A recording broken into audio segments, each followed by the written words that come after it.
식사 맛있게 하셨나요? 네, 그렇습니다.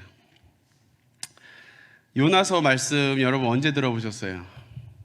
초등학교, 유초등부, 주일학교 때 많이 들으시죠? 막 물고기 나와서 막 삼키고 막 폭풍 치고 막 이러니까 막 이야기하기가 내러티브로 이야기로 풀어가기가 좋은 본문이 이 요나서 말씀인데요. 저는 개인적으로 이 요나서 말씀이 참 친숙하고 제가 상당히 좋아하는 성경 말씀입니다. 그래서 오늘 이 말씀을 가지고 좀 잠시 나눠보려고 하는데, 요나라는 선지자가 어느 나라, 어느 시대의 선지자인지 혹시 알고 계십니까? 예, 어디죠? 북이스라엘의 선지자입니다. 북이스라엘의 선지자입니다. 예전에 제가 성경의 파노라마 할 때 막 창조, 타락, 홍수, 민족들 막 이런 거 할 때 제가 여러분들께 알려드렸던 부분이 있는데, 그때 남유다와 북이스라엘 이야기를 할 때 북이스라엘에는 선한 왕이 한 왕도 없었다. 하나님께서 선하게 평가하시는 왕이 한 명도 없었다고 말씀을 드렸습니다. 그러면 하나님이 북이스라엘을 보셨을 때 화가 나실까요? 안 나실까요? 화가 나시겠지요. 오늘 대답 안 하시기로 강하게 결단하고 올라오셨습니까? 네, 화가 나실 겁니다. 그래서 북이스라엘을 보시는 하나님의 마음을 들어서 북이스라엘 선지자가 몇 명인가를 생각해 보기 아주 좋은 말이 있는데, 그것이 화나예요. 화나. 나입니다. 화나. 호세아, 아모스, 나훔, 요나. 그래서 화나예요. 화나. 북이스라엘 선지자 중에서 이 요나라는 선지자가 있습니다. 여로보암 2세 때 열왕기하 14장 25절에 딱 한 번 더 이름이 등장하는 이 선지자입니다. 그런데 이 선지자의 상태가 그리 좋아 보이지 않지요. 오늘 우리가 1장 말씀을 보고 1장의 맨 마지막에서 가장 중요한 17절 말씀을 보았습니다만, 이 말씀을 보아하니 여러분들이 알고 계신 바에 의하면 요나라는 선지자가 그닥 상태가 그렇게 좋아 보이지 않습니다. 여호와의 말씀이 아미떼의 아들 요나에게 임한다고 말씀하실 때 왜 아미떼라는 자기 아버지의 이름이 이렇게 나왔느냐 하니까 역사서로 찾아 들어가기 좋은 그 가이드가 됩니다. 이 아미떼라는 이름이. 그래서 아까 제가 말씀드렸잖아요. 열왕기하 14장에 나오는 이름이 나올 때 아미떼가 이름이 나옵니다. 가드헤벨 이야기가 나오면서 아미떼 이야기가 나오면서 그 요나가 이 요나구나 하는 것을 알 수 있게끔 만드는 그 지표가 됩니다. 2절 말씀을 보니까 너는 일어나 가라고 합니다. 가려면 당연히 일어나서 가지. 엉덩이 질질 끌고 가겠습니까? 당연히 일어나서 가는 겁니다. 그런데 이 일어나라는 이 한 단어에 요나의 당시 상태가 나타나는 것으로 볼 수가 있습니다. 왜 일어나서 가야 합니까? 주저앉아 있었기 때문입니다. 선지자로서 별로 하나님 보시기에 긍정적인 평가를 하실 만한 그러한 자세로 요나가 그 자리에 있지 않았었다는 것을 의미합니다. 암시합니다. 일어나서 가라고 하는 곳이 어디냐 하니까 북이스라엘을 아주 오랫동안 괴롭히고 힘들게 하고 결국에는 북이스라엘이 흩어지게 만드는, 멸망하게 만드는 주인공인 아수르의 심장과 같은 니느웨로 가라고 하십니다. 이 니느웨를 향해서 가라고 하실 때에 니느웨의 상태가 어땠는지를 보려면 아까 제가 북이스라엘의 선지자가 4명이 있는데 누구누구라고 했는지 기억나시죠? 그 중에 우리가 자주 읽지 않는 성경 중에 나훔서가 있어요. 나훔서 3장 1절부터 4절까지의 말씀을 보면 우리가 그 니느웨의 상태가 어떤지를 잘 알 수가 있습니다. 제가 아까 그래서 손수 전화해서 방송실에 나훔서 3장 1절부터 4절까지 말씀을 좀 띄워달라고 했는데 이제 떴습니다. 우리 한번 볼까요? 제가 읽어보겠습니다. 화 있을진저 피의 성이여 그 안에는 거짓이 가득하고 포악이 가득하며 탈취가 떠나지 아니하는도다. 휙휙하는 채찍소리, 윙윙하는 병거 바퀴소리, 뛰는 말, 달리는 병거, 충돌하는 기병, 번쩍이는 칼, 번개 같은 창, 죽임당한 자의 때, 죽음의 큰 무더기, 무수한 시체여 사람이 그 시체에 걸려 넘어지니 이는 마술에 능숙한 미모의 음녀가 많은 음행을 함이라. 그가 그의 음행으로 여러 나라를 미혹하고 그의 마술로 여러 족속을 미혹하느니라. 이 정도입니다.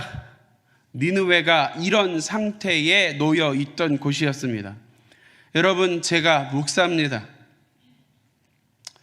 그럼 저한테 누군가 어느 교회로 가봐 하고 소개시켜주면, 어디 가서 복음을 전해야 하는 대로 소개시켜주면, 제가 딱 갔을 때 말씀을 전하기만 하면, 우리 성지교회처럼 말씀을 전하기만 하면 잘한다고 박수 쳐주시고 엉덩이 두둥겨 주시는 그런 교회 가고 싶겠어요? 아니면은 가서 설교만 하면 이렇게 쳐다보고 있는 그런 교회 가고 싶겠어요? 전자예요, 후자예요? 전자겠죠. 당연히 전자예요. 누가 후자에 가고 싶겠어요? 예?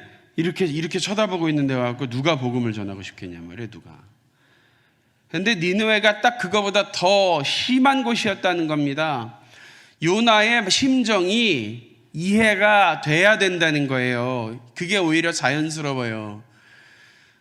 어느 교회에 가서 설교하는 것도 힘들 텐데 선지자로서 그곳에 가서, 그리고 민족의 원수와 같은 그 나라의 핵심인 그곳에 가서 선지자로서 말씀을 전해라 하는 말은 사실 사람으로서 듣기에 쉽지 않은 말이었습니다.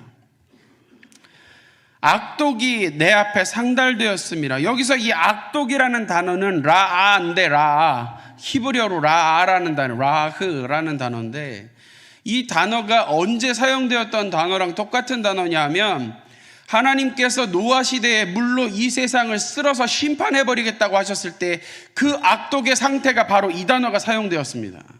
그러니까 니느웨가 딱 그런 상황이었다는 거예요. 아까 나홈서 읽어서 보셨죠? 심각한 상태였습니다. 요나로서는 꺼려질 수밖에 없는 그런 상태였습니다. 이렇게 말씀을 했으면 3절 말씀은 이 단어로 시작되면 안 됩니다. 근데 1장 3절 말씀이 무슨 단어로 시작이 되느냐 하면 그러나입니다. 그러나. 하나님께서 내 앞에 악독이 상달된 니느웨로 너는 일어나서 가서 외치라 그랬으면 아멘 하고 가는 것이 좋은 상태일 것인데, 하나님의 말씀에 정상적인 상태가 아니라 비정상적인 상태를 보여주는 단어로 시작을 합니다. 그러나 이제부터 요나가 순종의 역사와 순종의 이야기가 나오는 것이 아니라 불순종의 이야기가 나올 것임을 잘 말해주는 역접입니다. 역접 단어입니다. 요나가 여호와의 얼굴을 피합니다. 여호와의 얼굴을 피한 케이스가 우리가 잘 알고 있는 케이스가 한 케이스 더 있죠. 아담과 하와가 하나님께서 절대로 하지 말라고 한 행동을 했을 때에 여호와의 얼굴을 피하려고 도망쳤습니다. 숨어보려고 어떻게든 했습니다. 그들의 눈이 밝아졌는지 어땠는지는 모르겠으나 하나님에 대해서 본질적으로 온전히 깨달을 수 없는 상태에 이르게 된 것입니다. 안 되는 줄 알면서 왜 그랬을까? 이런 노래 아십니까? 안 되는 줄 알면서 왜 그랬을까? 잘 알고 계시죠? 안기봉 권사님 제일 크게 웃으시네. 안 되는 줄 요나는 알았습니다. 그런데 여호와의 얼굴을 피하는 것이 불가능한 줄 알았을 텐데도 일어나서 피했습니다. 그리고 어떻게 피해야 할지에 대한 구체적인 계획이 요나에게 있었습니다. 어디로 도망하려고 했습니까? 다시스로 도망하려고 했습니다. 다시스로 도망가려고 미리부터 계획을 잡아놨었는지 차편을 미리 알아놨었는지도 모르겠습니다만, 그 다시스로 향하여 가는 정기적인 배가 있는 요빠라는 항구로 향하여 갔습니다. 그리고 그때 마침 다시스로 가는 배를 만나 버렸습니다. 요나의 그때 심정으로는 자기가 도망치는 것을 누가 돕기라도 하듯이 그 당시에 다시스로 가는 배를 바로 만난 이 상황이 어찌 보면 전문 용어로 이거 비속어 아니니까 써도 되죠. 무슨 말 쓰려고 그러는지 아시겠어요? 아다리가 맞았다고 하죠. 예, 정확하게 타이밍이 맞았다고 하더라고요. 요나가 도망가려고 구체적인 계획을 딱 잡고 욥바로 내려갔을 때 기다림도 없이 다시스로 가는 그 배가 거기서 기다리고 있었습니다. 요나는 기다리지도 주저하지도 않고 그 배에 올라탔습니다. 근데 이 배에 올라탄 것이 여러분들 동대구역 나가서 KTX 하나 잡아 탔듯이 그렇게 생각하실 것이 아닙니다. 그 당시에는 그 멀리까지 가는 전기선은 자주 있지도 않았을 것이고 지금보다 훨씬 더 많은 배삭스를 지불했었어야 갈 수 있었을 것입니다. 그러면 다시스가 어디냐? 다시스는 지리적으로 봤을 때는 스페인 정도라고 합니다. 그러니까 북이스라엘에서부터 지중해 동편 끝에서 배를 잡아 타서 스페인 끝까지 가는 거예요. 지중해를 다 거쳐서. 얼마나 멀리까지 도망가려고 했는지 아시겠습니까? 이것은 하나님의 뜻에 대한 아주 적극적인 불순종의 의지를 표명한 것입니다. 어디로 도망가느냐? 적당히 대구에서 영천 가지 말라 그랬으면 적당히 한 경주쯤 도망가는 게 아니고 부산으로 가라 하니까 부산 가기 싫어서 신의주까지 도망간 겁니다. 블라디보스토크까지 도망간 거랑 다름이 없는 거죠. 완전히 적극적으로 도망쳤습니다. 두 번째, 다시스로 도망을 치는데 다시스로 도망치는 배삭시 어마어마하게 비쌌을 것을 감안해 본다면 요나가 선지자로서 자기 삶에서 주어져 있던 자기의 경제적인 능력을 다 쏟아부어 도망가기 시작했다는 것을 의미할 수 있습니다. 이거 여러분 요나서 말씀 들어보긴 많이 들어보셨을 텐데 혹시 이거 생각해 보셨습니까? 다시스로 가는 배가 비쌌을 것이다. 혹은 다시스로 가는 배가 자주 있지는 않았을 것이다 라는 생각 한 번쯤 해보셨습니까? 저는 이 말씀을 대하면서 제가 그것을 좀 생각해 볼 수 있게 되었습니다. 보통 계획이 아닌, 보통 마음이 아닌, 보통 돈을 들여서가 아닌 어마어마한 계획과 자기의 자원의 소비를 통해서 지금 주님의 뜻을 어겨 불순종하려고 다짐한 요나의 모습을 보게 됩니다. 요나의 모습은 4절부터 시작되는 두 번째 씬에서부터 두 번째 장면에서부터 더 자세하게 나타납니다. 여러분 여기서 이 시점에서 우리 이걸 한번 짚어보죠. 이 모습이 이렇게 적극적으로 하나님의 뜻에 불순종하는 요나의 모습이 과연 요나만의 모습인가 하는 점입니다. 여러분 우리는 이와 같이 하나님의 뜻에 불순종하는 부분은 없는가 하는 것을 우리는 한번 생각해 볼 필요가 있다는 것입니다. 요나 이야기가 나왔으니까 남의 집에 불난 것처럼 생각할 것이 아니라 저와 여러분에게도 이와 같이 불순종하고 있는 부분들이 분명히 존재한다는 점을 우리는 생각해 보아야만 합니다. 불순종이 요나만 한 게 아니라 나의 이야기이기도 하다는 것입니다. 하나님의 말씀에 우리가 보여드려야 하는 정답은 순종인 줄로 믿습니다.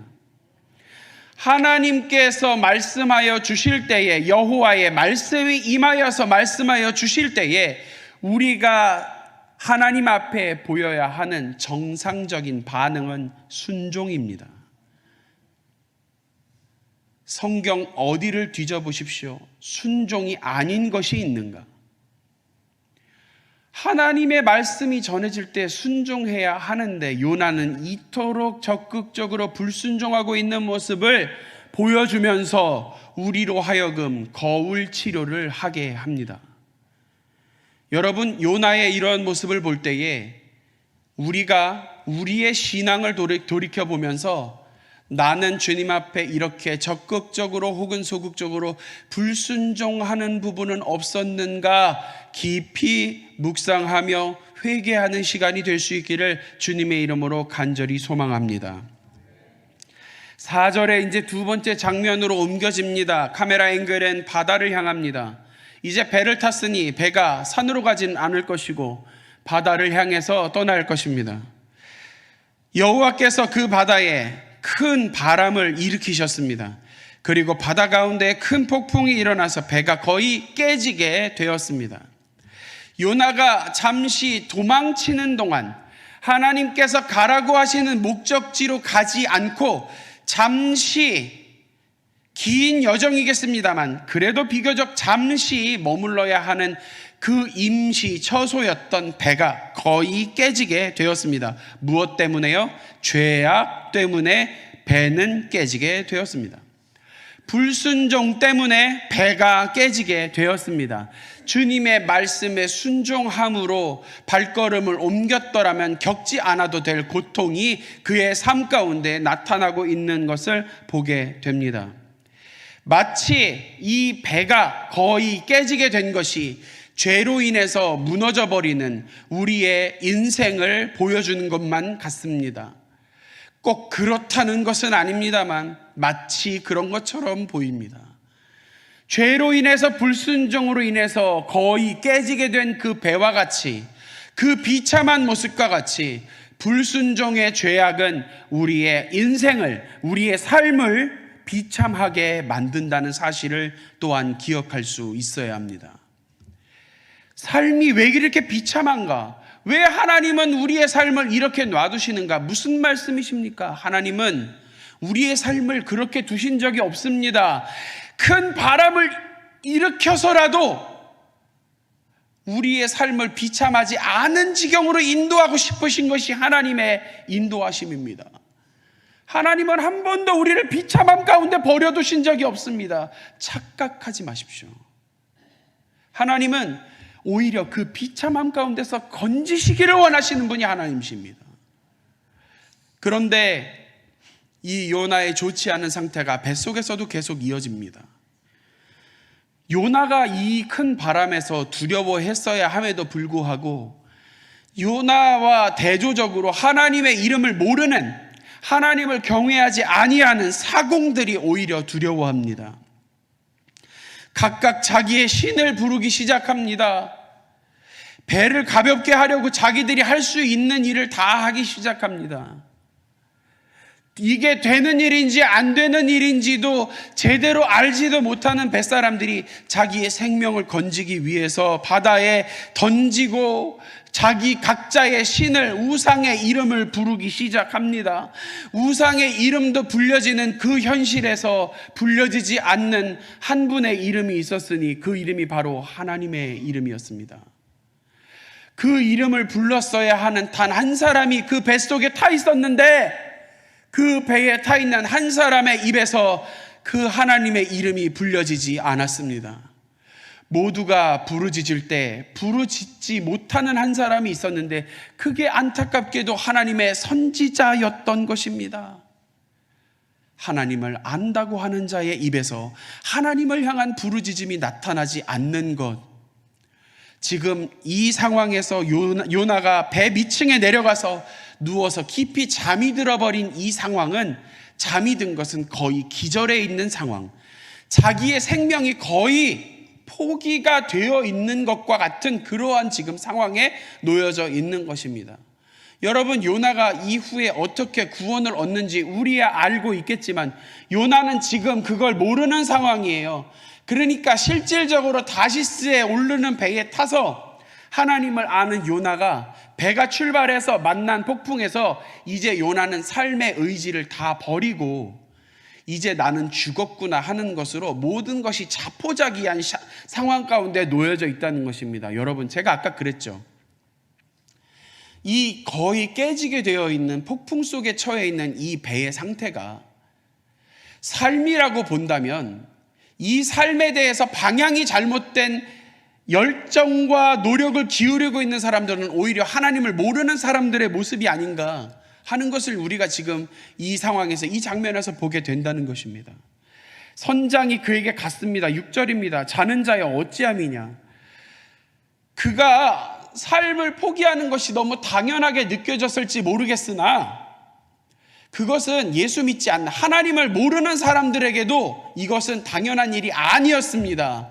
지금 해야 되는 일이 아니라고, 지금 너가 처한 모습이, 너의 모습이, 지금 나타나는 모습이 그 모습이 아니라고 오히려 예수 믿지 않는 사람들이 교회를 향해서 지적하고 있는 모습들과, 여러분 이것이 좀 덮여져 있지 않습니까? 오버랩되지 않습니까? 여러분, 이것이 언제부터 교회가 교회답지 못한 모습으로, 성도가 성도답지 못한 신앙 때문에 예수님을 모르는 사람들에게 지적받고 있는 모습들이 우리 가운데 발견되어지고 있지는 않느냐는 것입니다.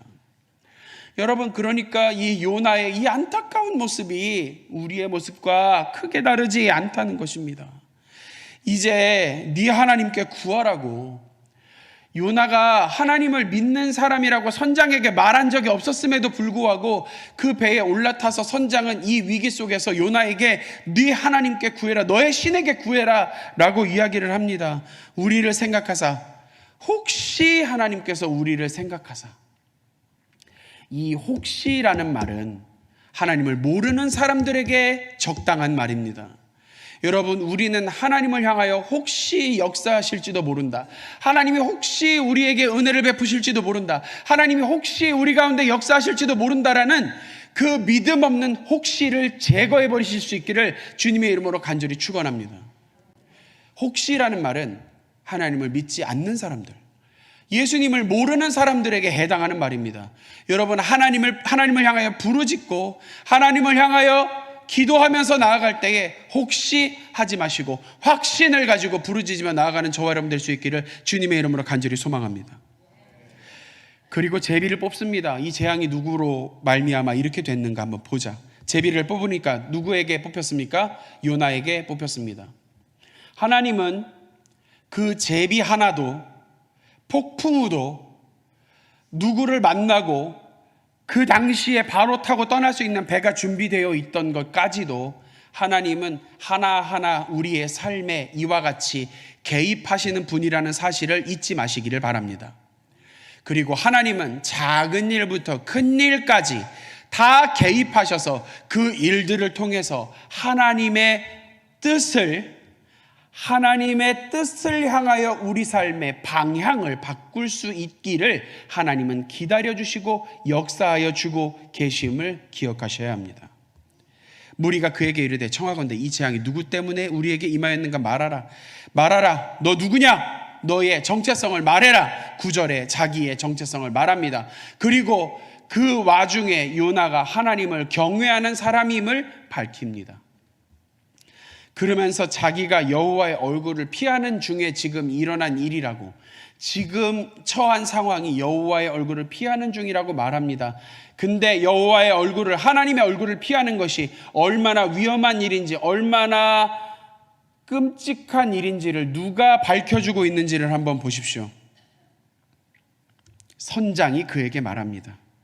무리가 알고 그 배에 탄 하나님을 모르는 사람들이 심히 두려워합니다. 네가 어찌하여 그렇게 행하였느냐. 하나님을 모르는 사람들도 두려워하는 일을 하나님을 아는 선지자가, 하나님의 뜻을 외쳐 부르짖어야 하는 선지자가 지키지 못하고 있는 모습을 보게 되고, 그리고 이제 자포자기하는 심정으로 뱃사람들이 흔히 폭풍 속에서 할 수 있는 행동과 같았던 인신제사와 같은 형식을 그대로 취해서 자기를 바다에 던지라고 이야기합니다. 나를 죽이면 될 것이다. 그러나 이 역시도 처절할 만큼 선지자에게 어울리지 않는 모습이었습니다. 그리고 무리가 여호와께 부르짖기 시작합니다. 이제 자신들이 부르짖던 각각의 신들을 다 버리고 여호와를 향하여 부르짖습니다. 이제 요나를 바다에 집어 던지니 살려달라고 이야기합니다. 방향은 맞는 것 같으나 여전히 그들은 이러한 상황 가운데서 별로 긍정적이지 못한, 정답과는 조금 거리가 있는 모습으로 어쨌든 여호와를 향하여 부르짖습니다. 그리고 무죄한 피를 우리에게 돌리지 말라고, 주 여호와께서는 주의 뜻대로 행하심이입니다 하고 요나를 들어서 바다에 던졌습니다. 여러분, 두 번째 장면은 여기까지입니다. 그리고 세 번째 장면을 말씀드리고 저는 말씀을 맺겠습니다. 두 번째 장면에서 여러분 가장 잘 드러난 것이 무엇입니까? 요나의 처절할 만큼 비참한 그런 영적인 상태가 아니었습니까?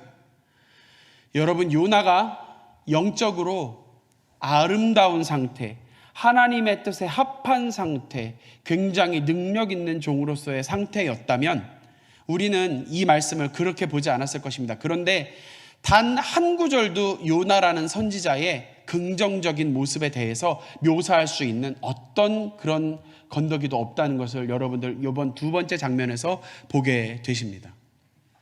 여러분, 이 두 번째 장면의 주인공이 요나입니다만 요나와 같은 모습을 우리의 신앙생활에 비추어 본다면, 우리의 삶에 비추어 본다면 여러분, 우리가 빠져 있는 죄악의 상태는 얼마나 비참한 모습인지, 얼마나 선한 것에 무능한 상태인지를 우리는 이 모습을 통해서 여실히, 절실히, 세밀하게, 상세하게 우리는 깨달을 수 있게 됩니다. 그러면서 세 번째 장면, 오늘 읽은 17절 말씀을 읽겠습니다. 여호와께서 이미 큰 물고기를 예비하사 요나를 삼키게 하셨습니다. 요나는 죽지 않았습니다. 죽으려고 자기를 바다에 던지라고 했고, 바다에 던져지면 죽는 것이 당연한 그곳에, 바다에 던져진 곳에서 죽지 않았습니다. 죄로 인해서, 비참한 영적인 상태로 인해서, 우리의 인생이 죄로 인해서 무너진 상태로 인해서 죽을 수밖에 없고 무너질 수밖에 없고 그냥 끝났어야 하는 그러한 상태가 누구로부터 구원을 얻었는지를 보시기를 바랍니다. 누가 요나를 구원하셨습니까? 물고기입니까? 물고기가 요나를 구원했습니까? 아닙니다. 물고기를 누가 보내셨지요? 하나님께서 보내셨습니다. 제가 이 말씀을 설교를 준비하면서 국제 고래 기구라는 기구가 있다는 것을 제가 처음 알았습니다.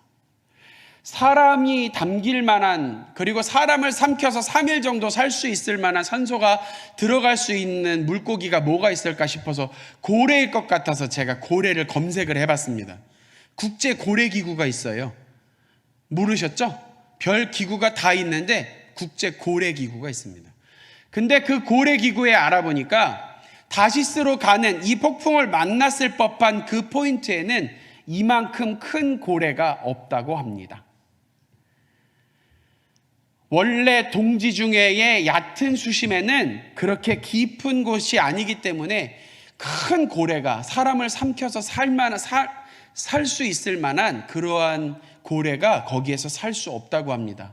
그런데 살 수 없던 고래가 주님의 말씀에 순종하여 요나도 못한, 선지자도 못한 순종으로 요나를 구하는 데 사용되기 위해서 그곳으로 옮겨졌다는 것이죠. 하나님은 큰 파도도 일으키실 수 있는 분이시고요, 없던 배편도 마련하시는 분이시고요, 하나님은 그 불순종하는 그 한 영혼을 하나님께서 돌이키시기 위하셔서 그 영혼을 돌이켜서 니느웨로 보내셔서 하나님의 뜻을 전하게 하시기 위한, 하나님의 일을 하시기 위하여서 심지어 그 고래까지도 하나님께서 그 땅으로, 그 바다로 보내시는 분이 하나님이신 줄로 믿습니다. 하나님은 한 영혼의 구원을 위하여서 이와 같은 일도 하십니다. 저와 여러분의 구원을 위해서는 어떻게 하셨나요? 저와 여러분의 주홍과 같은 그 죄악을 위하여서 하나님은 우리를 구원하시기 위하여서 무엇을 하셨습니까? 저와 여러분을 구원하시기 위하여서 고래를 보내셨나요? 아니면 크루즈 여객선을 보내셨나요? 저와 여러분은 하나님 앞에 드릴 수 있는 것이 불순종밖에 없을지라도 그 죄악 가운데 있는 저와 여러분을 구원하시기 위하셔서 독생자이신 예수 그리스도를 이 땅 가운데 보내셨음을 기억하시기를 바랍니다. 요나서 말씀은 그저 동화 속에나 나오는 이야기와 같이 물고기가 나와 사람을 삼키고 바다에 던져지고 하는 그런 그냥 듣기 좋은 성경 이야기가 담겨 있는 것이 아니라 우리를 향하신, 우리를 구원하시기 위해서 태초 전부터 예비하셔서 건지시는 하나님의 놀라운 구원의 계획과 역사가 하나님의 마음이 들어있는 말씀이라는 사실을 저와 여러분들이 반드시 기억하실 수 있어야 할 줄로 믿습니다. 그 은혜가 바로 이 성경의 중심이고 주인공입니다. 요나서 말씀에, 오늘 읽은 말씀의 핵심은 구원을 베푸신 하나님의 은혜인 줄로 믿습니다. 저와 여러분 그 은혜를 묵상하면서 깊이 생각하면서 살아가는 저와 여러분이 될 수 있기를 바랍니다. 그리고 기도의 자리, 예배의 자리로 부르시는 하나님의 그 끊이지 아니하는 끊임없는 그 음성에 불순종이 아니라 순종으로 반응하면서 나아가는 저와 여러분의 삶이 될 수 있기를 주님의 이름으로 간절히 축원합니다. 기도하겠습니다. 하나님 아버지 감사합니다. 오늘도 주님 전에 불러주셔서 그 부르심에 순종하는 발걸음을 옮겨 이 자리 가운데 나오게 하심을 감사합니다. 주님, 요나가 보였던 것과 같은 불순종의 모습이 아니라 주님을 향하여서 언제나 순종할 수 있는 우리의 믿음이 되게 하여 주시옵시고, 그 처절한 죄악 가운데에서도 우리를 건지시기 위하여서 독생자 예수 그리스도를 이 땅 가운데 보내주신 그 구원의 은혜를 날마다 묵상하며 감사하며 나아가는 귀한 우리 성도들 될 수 있도록 주여 인도하여 주옵소서. 모든 것을 감사합니다. 예수 그리스도 이름으로 기도합니다. 아멘.